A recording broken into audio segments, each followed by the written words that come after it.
네, 반갑습니다. 오늘부터 우리가 이 성경에서 이 신약 성경에 있는 로마서를 통해서 함께 우리가 성경을 공부해 봤으면 좋겠습니다. 이 로마서는 이 바울이 쓴 서신서죠. 그렇죠. 이 바울의 전도 여행 중에 이 마지막 부분인 1차, 2차, 3차, 그리고 로마 전도 여행, 이렇게 바울의 전도 여행이 있습니다. 그런데 이 마지막 이 로마 전도 여행 전에, 그렇죠, 로마로 가기 전에 썼던 로마서가 바로 이제 로마인들에게, 로마에 있는 그리스도인들에게 보내는 편지가 바로 이 로마서라고 할 수 있죠. 그래서 이 로마서에는 이 바울의 이 전도에 대한, 그리고 이 로마에 있는 이 믿음을 잃어버리고 있는 그리스도인들에 향한 이 간절한 마음들이 가장 많이 표현되어지고 있는 것이 바로 이 로마서라고 할 수 있다는 것입니다. 바로 믿음을 가장 강조하고 있는 서신서라고 할 수 있다는 것이죠. 그래서 우리가 먼저 이 바울의 전도 여행, 이 마지막 부분인 이 로마 전도 여행 가기 전에 1차, 2차, 3차 전도 여행에 대해서 우리가 알아보기 위해서는 이 앞에서 우리가 공부했던 성경과의 만남 36강에서 보면은 바울의 1차, 2차, 3차, 그리고 로마 전도 여행까지 바울의 모든 이 전도 여행에 대해서 우리가 살펴볼 수 있으니까 이 로마서를 먼저 보기 전에 이 성경과의 만남 이 36강을 참고한다면은 아마 이 로마서를 보기에 조금 더 이해하기 쉽지 않을까 생각되어집니다. 그래서 오늘은 이 로마서 첫 번째 주제인 이 그리스도인의 정체성이라는 제목으로 우리 첫 번째 이 로마서에 대해서 먼저 우리가 살펴보도록 하겠습니다. 오늘 말씀은 이 로마서 1장 1절에서 7절까지 말씀입니다. 예수 그리스도의 종 바울은 사도로 부르심을 받아 하나님의 복음을 위하여 택정함을 입었으니 이 복음은 하나님이 선지자들을 통하여 그의 아들에 관하여 성경에 미리 약속하신 것이라. 그의 아들에 관하여 말하면 육신으로는 다윗의 혈통에서 나셨고 이 성결의 영으로는 죽은 자들 가운데서 부활하사 능력으로 하나님의 아들로 선포되셨으니 곧 우리 주 예수 그리스도시니라. 그로 말미암아 우리가 은혜와 사도의 직분을 받아 그의 이름을 위하여 모든 이방인 중에서 믿어 순종하게 하나니 너희도 그들 중에서 예수 그리스도의 것으로 부르심을 받은 자니라. 로마에서 하나님의 사랑하심을 받고 성도로 부르심을 받은 모든 자에게 하나님 우리 아버지와 주 예수 그리스도로부터 은혜와 평강이 있기를 원하노라. 아멘. 오늘 이 첫 번째 로마서 1장에 있는 말씀을 통해서 우리가 그리스도인의 정체성, 과연 이 로마인들에게 썼던 편지, 바울의 이 편지 속에서 과연 이 바울 자신의 정체성을 어떻게 표현하고 있으며 이것을 이 그리스도인들에게 어떻게 그리스도인의 정체성으로 살아야 하는지를 가르쳐주고 있는 말씀을 우리가 함께 공부해 보도록 하겠습니다. 로마서는 이 바울이 이 3차 전도 여행을 하던 중에서 이 고린도에서 바로 이제 이 고린도이란 도시에서 잠시 머무르게 되는데 이 고린도에서 겨울을 보내면서 이제 로마인들에게, 로마에 있는 이 그리스도인들에게 보내는 편지가 바로 이 로마서라고 할 수 있습니다. 바울은 이 로마에 무척 가보고 싶어 했습니다. 3차 전도여행을 마치고 이 예루살렘으로 가면서 정말 로마에 가고 싶어 했다는 것이죠.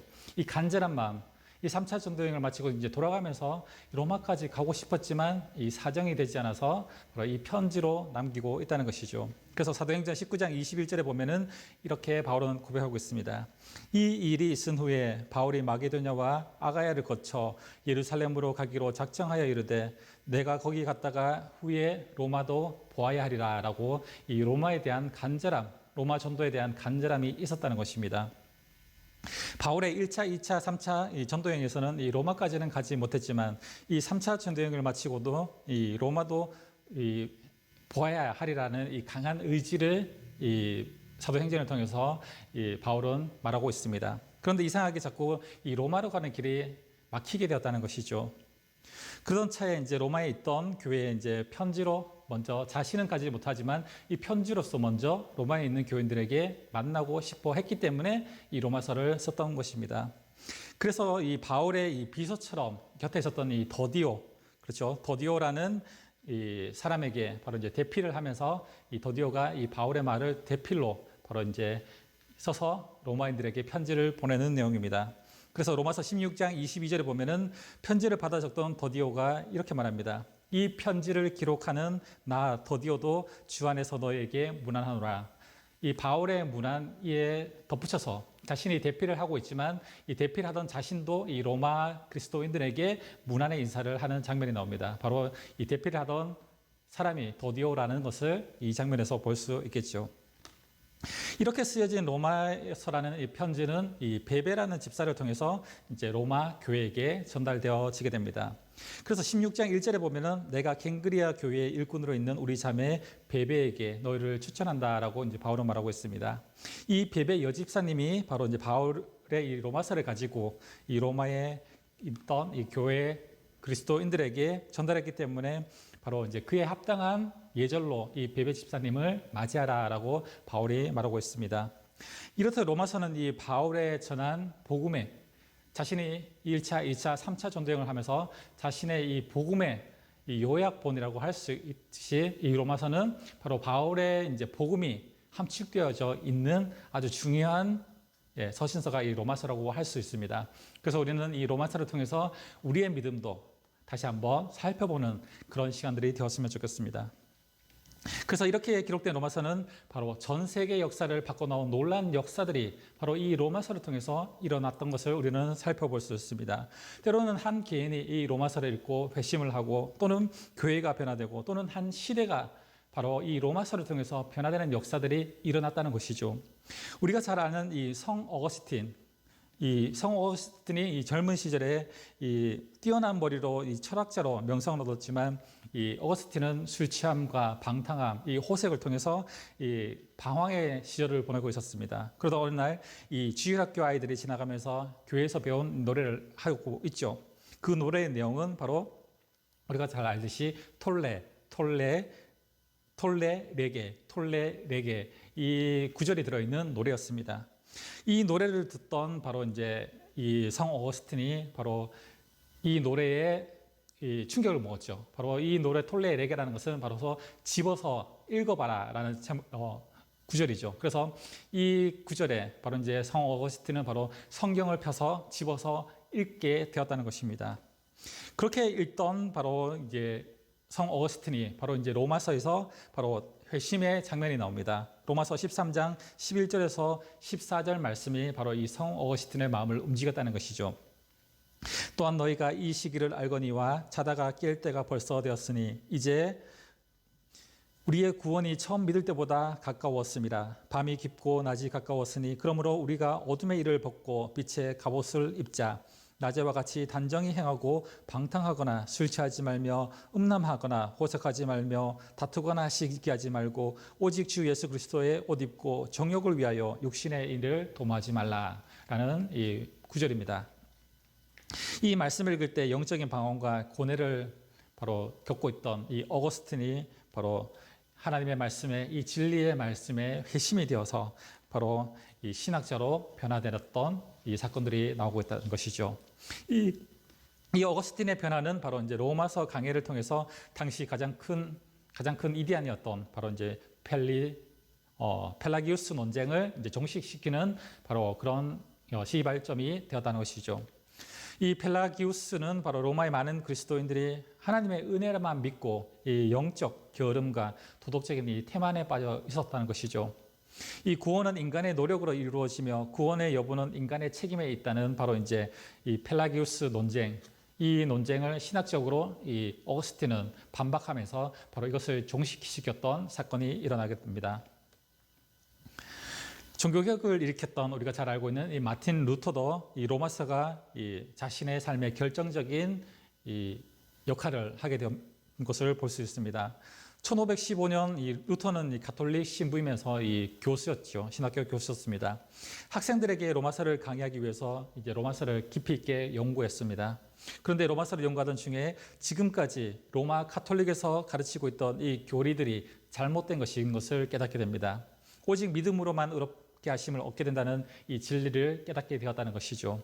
이 깨달음을 통해서 이 루터를 통해서 바로 종교 개혁이 일어나는 이 시발점이 또한 되었다는 것입니다. 이 로마서를 통해서 이 가톨릭 교수 그리고 신부였던 이 루터가 바로 이제 이 가톨릭에서 가르치고 있는 바로 인간의 노력과 의지로 인해서 인간이 착한 일을 행하고 또한 헌금을 많이 하고 이런 일들을 통해서 구원을 받는다는 이 가톨릭의 교리를 그것이 완전히 잘못되었다는 것을 깨닫게 됐다는 것입니다. 그래서 이제 루터가 종교개혁을 일으킬 때 그 구호가 무엇이었습니까? 바로 오직 믿음으로, 의인은 오직 믿음으로 말미암아 살리라라는 이 로마서의 말씀에 바로 이제 루터 역시 바로 이제 이 말씀에 충격을 받고 바로 종교 개혁을 일으키는 계기가 되었습니다. F.F. 브루스라는 이 신학자는 로마서를 또한 이렇게 평가합니다. 기독교 역사 속에서 이 책은 계속적으로 사람들의 마음을 해방하여 그리스도의 본질적 복음을 이해시킴으로써 영적 혁명을 초래하였다라고 이 로마서를 보고 있습니다. 콘스탄티노플의 이 위대한 크리스토톰, 우리가 잘 알고 있죠. 이 분은 로마서가 너무 놀라운 서신이기 때문에 이 매주마다 나는 로마서를 2번씩 읽었다라고 고백하고 있습니다. 이 루터는 로마서는 바로 신약 가운데 가장 최고의 부분이라고 말하고 있습니다. 로마서는 가장 순전한 복음으로서 그리스도의 마음으로 한마디 한마디를 다 알아야 할 뿐만 아니라 매일 영혼의 양식으로 삼고 섭취해야 한다. 로마서를 다룰수록 더 많은 기쁨을 가져다 주며 더 좋은 맛을 낸다라고 이 로마서에 대해서 극찬을 하기도 했다는 것이죠. 바로 이런 많은 이제 신학자들이 이 로마서를 통해서 회심을 하고 종교개혁을 일으켰던 그런 시발점으로 이 로마서의 말씀이 바로 그들의 마음을 변화시켰다는 것이죠. 바로 이들이 변화되었던 이 로마서를 우리도 함께 이 로마서를 공부하면서 우리의 이제 영적인 모습, 나태함, 아니면 우리의 믿음을 다시 한번 돌아보면서 이 로마서를 통해서 우리의 믿음을 다시금 점검하는 그런 시간들이 되었으면 좋겠습니다. 로마서는 사도 바울이 이제 로마에 있는 교인들에게 보내는 편지라고 했습니다. 특별히 그가 살아생전에 이 로마에 가지 못할 수도 있다는 마음이 생겼다는 것이죠. 바로 계속해서 이 전도 여행을 통해서 바로 잡혀가고 옥에 갇히고 이런 상황들을 겪으면서 과연 내가 로마에 있는 이 교인들에게 복음을 전할 수 있는 상황이 올까라는 이런 생각을 했기 때문에 바로 이 서신서를 먼저 자기가 가지 못하더라도 이 서신서를 먼저 로마 교인들에게 보내면서 이 로마 교인들에게 바로 믿음의 다시 당부 이런 것들을 바로 하기 위해서 바로 사도 바울은 로마서를 쓰게 되었습니다. 그래서 이 로마서는 이제 당시 사용되고 있던 이 헬라 사람들의 쓰는 이 편지 양식에 맞춰서 썼던 것을 우리가 볼 수 있습니다. 그래서 당시 이 편지 쓰는 방식이 이렇습니다. 맨 먼저 편지를 쓰는 이 발신자가 있고 편지를 받는 수신자가 있고 그리고 이 첫 구절에 문안 인사 그리고 본론과 이 마지막 다시 문안 인사와 그리고 자신이 쓴 사인 그리고 이 서명을 하면서 편지를 마무리하게 되는 이 헬라 편지 형식에 맞춰서 이 로마서를 쓴 것을 우리는 로마서를 보면서 살펴볼 수가 있습니다. 그래서 로마서도 이런 양식으로 기록되어 있기 때문에 바로 우리가 이제 로마서 1절에 보면은 1장 1절에 보면은 이 발신인을 바로 이제 바울로 표현하고 있죠. 그리고 수신인은 7절에 말하고 있는 것처럼 로마에서 하나님의 사랑하심을 받고 성도로 부르심을 받은 자들 바로 이 수신인은 바로 이제 로마에 있는 교인들이죠. 그리고 이 하나님 우리 아버지와 주 예수 그리스도로부터 은혜와 평강이 있기를 원하노라. 이것은 바로 이제 이 편지 형식인 문안 인사로 볼 수 있습니다. 그런데 우리가 이 로마서 1장 1절에서 7절까지 보면은 이 발신인과 수신인 사이에 긴 삽입구가 있다는 것이죠. 2절에서 6절까지가 이 삽입구가 길게 되어져 있습니다. 이것은 로마 이제 헬라인들의 편지 형식과는 조금 다르다는 것이죠. 바로 이제 발신인 이 바울을 말하고 있지만은 이 수신인 바로 7절까지 바로 뛰어넘어간다는 것이죠. 2절에서 6절까지의 이 긴 삽입구가 이 편지 형식에는 없는 그런 이제 삽입구가 로마서 1장 2절에서 6절까지 삽입되어져 있다는 것입니다. 바울은 자기를 이제 소개하면서 예수 그리스도의 종이요 사도로 부르심을 받은 자요 하나님의 복음을 위하여 택정함을 받은 자라고 소개하는데 갑자기 2절부터 이 복음에 대한 이야기가 나옵니다. 그렇죠? 이 복음에 대한 이야기를 쓰고 있으니까 바로 바울은 2절에서 6절까지 이 복음이란 단어가 나오니까 이 복음에 너무 흥분한 나머지 그렇죠. 2절에서 6절까지 이 복음에 대한 이야기가 계속 이어져 나오고 있다는 것이죠. 이 편지 형식에는 없는 바로 그런 내용입니다. 바로 바울은 이 복음에 미친 사람이고 이 복음을 위해서 그의 목숨을 버릴 정도로 이 복음을 위해서 살았던 사람이었기 때문에 편지를 쓰면서 이 복음이란 단어가 나오니까 이 복음에 대해서 설명을 하고 있는 2절에서 6절까지 바로 복음에 대해서 설명을 하고 있는 내용이라는 것이죠. 바로 그래서 우리가 문맥적으로 보면은 이 1절에서 7절로 바로 넘어가는 것이 이 편지 형식으로는 가장 적절하다고 볼 수 있습니다. 1절에서 바로 이 7절로 바로 넘어가면은 바로 이제 편지 형식으로 이어지는데 2절과 6절 사이에 바로 이제 복음에 대해서 설명하는 부분이 있기 때문에 이것은 바울의 이 복음에 흥분한 나머지 이 복음을 설명하는 장면이라고 할 수 있다는 것입니다. 이러한 로마서의 배경을 이해하면서 우리가 이제 본문에 대해서 우리가 한번 살펴보도록 하겠습니다. 오늘은 로마서를 쓴 이 바울의 자기 정체성에 대해서 살펴보도록 하겠습니다. 바울의 이제 자기 정체성, 과연 나의 정체성은 무엇인가라는 이 바울의 설명, 로마서를 통해서 저와 우리 여러분들도 우리의 정체성이 과연 무엇인지를 이 바울의 로마서 편지를 통해서 우리가 생각해보는 시간이 되었으면 좋겠습니다. 사람이 살아가면서 나는 누구인가, 나는 어떤 존재인가를 이해하는 것보다 더 중요한 것이 없습니다. 나는 과연 누구인가, 자기 정체성, 나는 과연 어떠한 사람인가. 이 모든 종교에서도 마찬가지입니다. 모든 종교에서 찾는 것이 무엇이었습니까? 모든 종교에서 찾는 진리가 무엇입니까? 바로 나는 누구입니까? 나는 누구인가? 그리고 신이신 당신은 누구십니까? 나는 누구이고 당신은 누구이십니까? 이것을 찾는 것이 바로 종교라는 것이죠. 모든 종교에 이런 것들이 있죠. 수행을 쌓고 돌을 닦는 이유가 그것입니다. 나는 과연 누구인가? 그리고 신이신 당신은 과연 나를 구원해 주실 수 있는 분이신가? 당신은 과연 누구신가? 라는 것을 바로 이제 터득하고 그것을 깨닫는 것이 바로 종교라고 할 수 있습니다. 내가 이해하는 나에 위해서 살아가는 방식과 모습이 바로 이것을 알아야만 달라질 수 있기 때문이라는 것입니다. 바로 사도 바울은 로마서를 쓰면서 자기를 소개하는데 크게 이제 세 가지로 자기의 정체성에 대해서 이야기하고 있습니다. 바울이 가지고 있던 자기 정체성과 내가 지금 가지고 있는 우리의 정체성을 비교하면서 과연 나는 바울과 같은 정체성으로 믿음 생활을 하고 있는지 우리의 믿음을 돌아보는 시간이 되었으면 좋겠습니다. 그렇다면 첫 번째로 바울은 자신을 이제 예수 그리스도의 종이라고 자기를 소개하면서 자기의 정체성을 이야기하고 있습니다. 보통 사람들은 자기가 가진 이 권력과 자기가 가진 이 높음 그리고 자기가 가진 이 물질들을 자랑합니다. 그래서 로마인들은 바로 이제 로마의 시민권을 자랑합니다.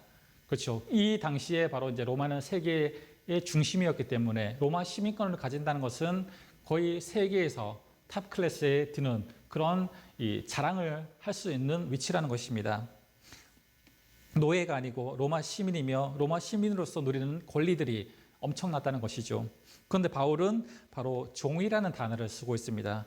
그리고 이 종이라는 단어로 자신의 자유를 완전히 박탈하면서 주인에게 철저하게 예속되어져 있다는 의미를 가진 바로 이제 종, 이 헬라어로는 틀로스라고 말하죠. 이 종이라는 의미를 바로 쓰고 있다는 것이죠. 이 종은 어떻습니까? 종의 인생은 없습니다. 자기의 결정권도 없습니다. 자기의 뜻이나 의지도 없고 있었어도 표현을 하면 안 되는 것이 바로 이 종이라는 것입니다. 그런데 당대 최고의 석학이면서 종교적으로 열정이 있었던 이 로마 시민권자였던 바로 이 바울이 자신의 특권과 자유를 포기하고 자신을 종, 노예라고 표현하고 있다는 것입니다. 죽지 못해 노예로 살아가는 이 비참한 종이 아니라 자신이 자원해서 종이 되었다는 것입니다. 어떻게 그렇게 바울은 자신을 종으로 표현할 수 있었을까요? 첫 번째로 보면은 누구의 종이냐가 중요하다는 것입니다. 똑같은 종의 신분을 가지고 있다고 할지라도 별 볼 일 없는 주인의 종이라면은 그리고 악한 주인의 종이라면 그것은 비참한 노예가 될 뿐입니다. 그러나 로마 황제의 종이라든지 아주 높은 귀족의 총애를 받는 종이라면은 이 같은 종이지만은 그렇죠. 그 의미가 다르다는 것입니다. 그런데 바울은 로마의 황제나 귀족과는 비교할 수 없는 하나님, 바로 예수 그리스도의 종이라고 자신을 표현하고 있다는 것입니다. 이 바울이 표현하고 있는 종, 둘로스는 그냥 평범한 이 평민의 종이 아니라 바로 이 땅을 만드신 살아계신 하나님의 아들, 예수 그리스도의 종으로 자신을 표현하고 있다는 것입니다.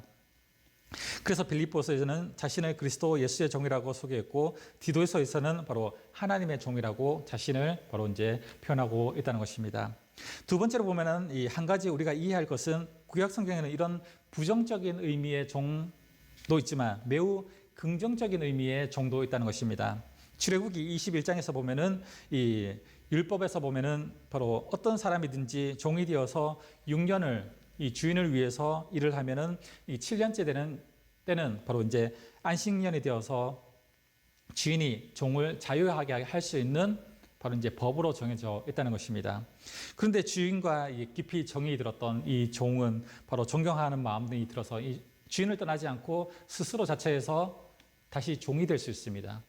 그렇죠. 이제 6년 동안은 이 어쩔 수 없는 노예로서 종으로서 지냈지만 이 7년째 되는 날, 7년째 되는 해에는 이 종에서 자유해질 수 있는데 이 자유해질 수 있음에도 불구하고 또한 자처해서 이 종과 주인과의 관계가 너무 좋으니까 다시 주인의 종이 되겠습니다라고 자신이 자체에서 종이 될 수 있다는 것이죠. 그래서 평생 당신을 주인으로 모시고 살겠습니다라고 할 때 이 주인이 그것을 의사를 받아들이게 되면 이제는 6년 동안 지냈던 그런 종과 노예의 관계가 아니라 정말 자식 같은 종이 될 수 있다는 것입니다. 이 관계가 바뀌어진다는 것이죠. 그러면 그날부터 주인은 그 종을 종처럼 부리지 않고 자신의 자식처럼 대한다는 것입니다. 이것이 종과 주인의 관계, 바로 바울이 말했던 이 종은 바로 이 종을 말하고 있는 것입니다. 그냥 노예로서 지내는 종이 아니라 이제 6년이 지나고 해방되어질 수 있음에도 불구하고 해방되지 않고 자유롭게 되지 않고 다시금 자처해서 종이 되는 이 종, 바로 나는 예수 그리스도의 종이다라고 말할 때 바로 이 종에 대한 의미를 말하고 있다는 것입니다. 바울은 바로 이 예수 그리스도의 종이라고 이 표현을 하면서 바로 이 구약 성경에 있었던 이 종의 개념을 생각하면서 바로 종이란 표현을 했을 것이라는 생각이 들어집니다. 우리도 처음에 예수님을 믿을 때 이 억지로 예수님을 믿기 시작했을 수도 있습니다. 자이나 타이나 아니면 나의 부모님이 예수님을 믿기 때문에 어쩔 수 없이 교회에 다녔던 그런 시간들, 그런 분들도 계실 것입니다. 그러나 이제는 하나님의 은혜를 깨닫고 기쁨으로 자유함을 믿고 예수님을 섬겨야 합니다. 그리고 내 주인 대신 주님을 늘 인식하면서 인정하면서 살아야 한다는 것이죠. 주님의 뜻이 무엇인가? 어떻게 하는 것이 예수님의 영광을 위해서 살아가는 것인가? 여러분들은 주님의 종이라고 인식하면서 살고 계십니까?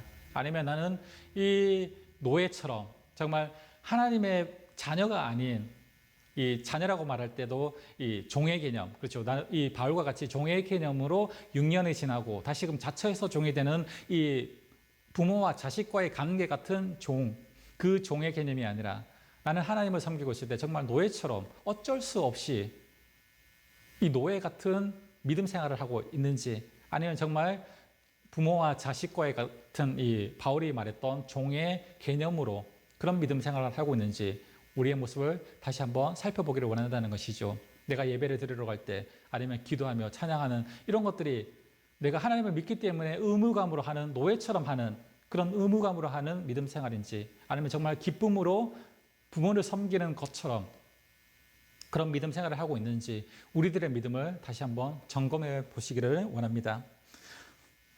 바로 이것이 바울이 가진 첫 번째 자기의 정체성이라는 것이죠. 나는 예수 그리스도의 종이다 라고 말할 때 이 종의 개념, 이것이 바로 바울의 첫 번째 자기의 정체성이었다는 것입니다. 두 번째 바울의 정체성은 바울은 자신을 사도로 부르심을 받은 자라고 바로 바울은 표현하고 있습니다. 바울은 처음에 자신을 종이라고 소개했습니다. 그런데 어떤 종입니까? 사도로 부르심을 받은 종이라는 것이죠.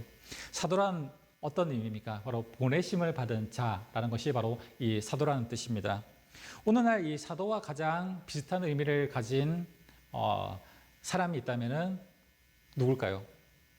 제가 생각하기에는 이 외교관인 이 대사가 이 사도의 의미와 가장 비슷하지 않을까 생각되어집니다. 이 대사로 파견되어졌다는 것은 무슨 의미입니까? 개인의 자격으로 가는 것이 아니라 한 나라 대표로서 이 다른 나라의 대사로 임명되는 것이죠. 파송되는 것이죠.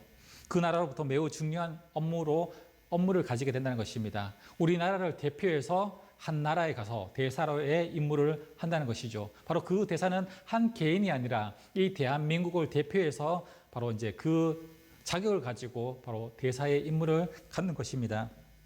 그래서 어느 나라에 가든지 이 대사관은 어떤 것입니까? 바로 치유의 법권 지역이라는 것이죠. 함부로 이 대사관은 만약에 대한민국 대사관이 미국에 있지만 그 이 미국에 있는 대사관은 미국 사람이라 할지라도 함부로 침범할 수 없는 이 치유의 법권 대상 지역이라는 것입니다. 그렇죠. 우리나라 땅에 있어도 바로 우리나라 땅에 있어도 외국 대사관은 우리 마음대로 이 경찰이나 병력이 함부로 들어갈 수 없다는 것입니다. 허락 없이 함부로 들어갈 수 없는 우리나라 안에 있지만 우리나라에 있는 다른 나라의 대사관은 우리나라에 있지만 함부로 우리나라 사람이 들어갈 수 없다는 것입니다. 바로 사도 바울은 하나님께 부르심을 받았습니다. 그리고 보내심을 받았습니다. 그래서 하나님의 뜻을 이루기 위해서 이 세상에 파송되어 하나님을 위해서 살아가는 사람, 바로 이 대사와 같은 사람이 바로 자기라는 것입니다. 우리는 하나님의 나라의 백성이고 바로 하나님의 자녀들이지만 원래 천국 백성이지만 이 땅의 대사로서의 보내심을 받은 자들이라는 것입니다. 그렇죠. 이 땅은 언젠가는 우리의 영원히 살 집, 우리의 영원히 살 국가가 아니라는 것입니다. 우리가 영원히 살 국가, 우리의 원래 국가는 하나님의 나라이지만 이 땅에 보내심을 받아서 이 땅에 살면서 천국 백성으로서 대사의 역할을 하라는 것입니다. 천국 백성으로서의 이 대사, 어떤 역할을 합니까? 그렇죠. 그 나라의 모든 이 임무와 모든 일들을 대표해서 바로 행사하는 것이 대사라는 것이죠. 바로 우리들도 천국 대사로서 이 땅에서 살아갈 때 바로 천국을 드러내고 천국에 대해서 소개하고 천국을 보여주는 그것이 바로 우리가 천국 대사로서의 할 역할이라는 것입니다. 그렇기 때문에 우리가 우리의 자리에서 그냥 우리의 삶을 이 땅에서 삶을 살아가는 것은 대사가 아닙니다.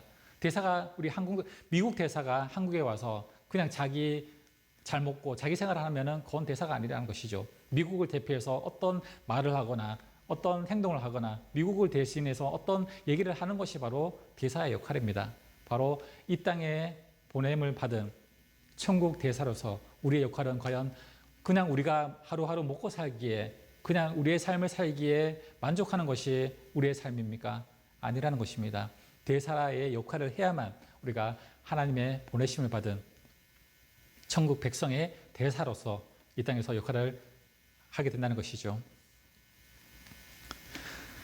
종은 스스로 될 수 있지만 이 사도는 부르심을 받아야 된다는 것입니다. 바로 그래서 이제 사도 바울은 보내심을 받은 종, 바로 사도로 부름을 받은 종이라고 표현을 하고 있다는 것이죠. 그냥 종이 아니라 보내심을 받은 사도로서의 종이라는 것입니다. 내가 마음대로 미국의 이 주미 대사로 내가 가겠다고 말한다고 갈 수 있는 것이 아닙니다. 국가나 이 대통령이 대사로 임명하고 파송해야만 갈 수 있는 것이죠. 바로 우리는 이 세상에 하나님의 대사, 하나님께서 파송한 대사라는 것입니다. 이 마음이 바로 이제 바울이 가진 두 번째 자기 정체성이라는 것입니다. 여러분들이 가지고 있는 정체성은 바로 이 바울의 정체성과 같은 정체성으로 믿음 생활을 하고 계십니까? 우리가 하나님의 보내심을 받은 바로 이 사도와 같은 역할, 부르심을 받은 바로 하나님의 백성들이지만 그냥 이 땅에서 만족하면서 그저 믿음 지키면서 살아가는 것이 우리의 정체성일까요? 바로 바울과 같은 이런 정체성으로 살아가야 한다는 것을 바울은 이제 로마서를 통해서 우리에게 보여주고 있다는 것입니다. 세 번째로 바울은 자신을 하나님의 복음을 위하여 택함을 입은 자라고 이제 표현하고 있습니다. 바울은 자기를 사도로 부르심을 받았다고 했는데 이 사도의 임무가 하나님의 복음을 위하여, 복음을 전하기 위하여 이 보냄을 받은 자가 바로 이 사도라는 것입니다. 바울은 이것을 알았기 때문에 바로 이제 복음의 빚진 자로 살았다는 것이죠. 그 사명을 다하기 전에는 빚을 갚지 못한 사람처럼 복음이라는 이 미션을 위해서 바울은 미친 자처럼 자신의 목숨을 다해서 바로 이 복음을 전하기 위해서 일평생을 바로 헌신하면서 바로 살았다는 것입니다. 1차 전도여행, 거기서 끝나는 것이 아니라 2차 전도여행, 3차 전도여행, 그리고 목숨을 다하는 그날까지 또한 로마 전도여행, 땅끝까지 복음을 전해야 한다는 이 복음에 미친 자가 바로 바울의 정체성, 그의 마음이었다는 것입니다. 여러분들은 여러분들의 인생의 결정을 내릴 때 어떤 기준으로 결정을 하십니까? 어떤 사람은 돈을, 어떤 사람은 즐거움과 행복을 위해서, 어떤 사람은 명예와 높아짐을, 자신의 명예를 위해서 살아가는 사람들이 있습니다. 그러나 믿음의 사람은 바로 이 복음을 위해서 살아가는 사람이 바로 믿음의 사람이라고 할 수 있다는 것이죠. 이렇게 사도 바울은 자신을 예수 그리스도의 종으로, 사도로, 복음을 위하여 택정함을 받은 자로 바로 이렇게 정체성을 가지면서 살아가고 있다는 것입니다. 그래서 바울은 복음과 떼어놓을 수 없는 사람이 된 것입니다. 세상에 교회가 많고 교인들이 지천에 깔려 있습니다.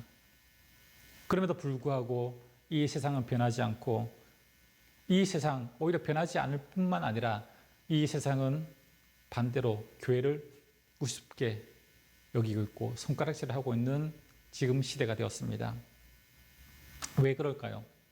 바로 그리스도인들이 자기의 정체성을 알지 못하고 그렇게 자기의 정체성을 깨닫지 못하고 그렇게 살아가지 못하기 때문에 그렇다는 것입니다. 우리의 정체성이 이 바울과 같이 확실하다면 세상은 우리를 함부로 보지 못한다는 것이죠. 우리가 이 정체성을 잃어버리고 그저 하루하루 내 삶에 만족하면서 살아가고 있기 때문에 바로 그리스도인들의 이 능력을 발휘하지 못하고 있다는 것이죠. 오늘 본 이 바울의 이 세 가지 정체성이 바로 우리의 정체성이 되기를 원합니다. 그리스도의 종으로 부르심을 받은 자로 복음을 위해서 택정함을 받은 자, 선택함을 받은 자라. 이 세 가지의 정체성이 바로 우리의 정체성이 되어야 한다는 것입니다. 그리스도의 종 같은 바로 이제 둘러스 종, 그냥 노예가 아니라 바로 이제 자녀와 같은 노예, 6년이 지나서 해방될 수 있음에도 불구하고 다시 자처해서 종이 되는 이 종 같은 그런 믿음, 그런 정체성, 그리고 바울과 같이 하나님의 부르심을 받아서 대사 같은 역할로 이 땅에 파송되어진 자의 모습, 이 정체성, 그리고 복음을 위해서 나는 택하심을 받은 자라는 정체성. 우리가 살아가는 이유가 바로 이 복음을 전하기 위해서, 복음을 증거하기 위해서 나는 택하심을, 택정함을 받은 자라는 이 바울의 정체성과 같이 바로 우리도 그렇게 살아야 한다는 것이죠.